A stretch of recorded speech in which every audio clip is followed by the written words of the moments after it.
I was really pleased with the effort and the surge that our guys had there midway through the second half to pull away. Our opponent today really had some difficult guards to defend. Adams is a terrific player. He can shoot with range. He's quick off the dribble. Dealing with him off of ball screens was a nightmare.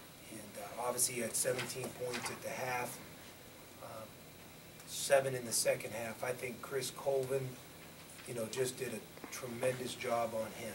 And our guys played with a lot of energy on the defensive end of the floor, and that kind of fueled our ability to get some separation. But, with Lewis and Adams and Bradshaw, they have some guys that are, good off the dribble, and, they were making shots. They even made some tough shots. But a good win for our team, good team effort, and, we'll try to build on this with a quick turnaround for Tuesday night. Could you just tell us about the up-tempo style offense and how this plays into the personnel that you have? Yeah, we talked about it all along, that we really want to try to get out and strike in transition if we can. That's not always going to be possible, but we at least want to have that as part of our package. And I thought there were different spurts today where we really capitalized, and then in every game you still got to come down and you got to execute in the half-court sets. And I thought we had a number of really good offensive possessions. You shot over 50%. What did you think about the shot selection and the togetherness compared to the first opener?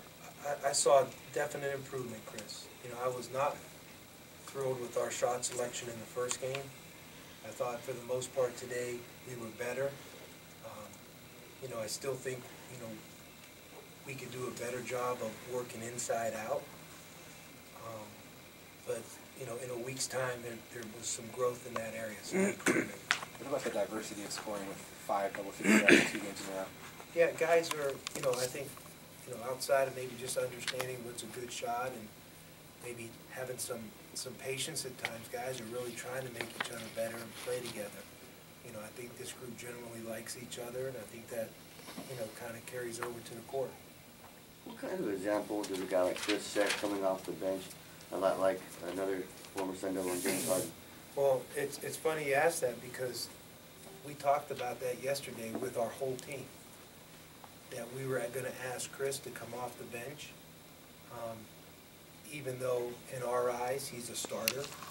He's a very valuable player for our team, but for us to have the best rotation, it just makes a lot of sense. And the coaches, the players, we threw that at Chris, and he's embraced it. And I'm not, as Chris will tell you, he knows, I'm not a big comparison guy, but if this wasn't Chris's best game, it certainly was among them, both ends of the floor. And he really did a great job for us. And when Carrick picked up his early 4th foul in the second half, Chris's defense, was a difference maker for us. Yeah, the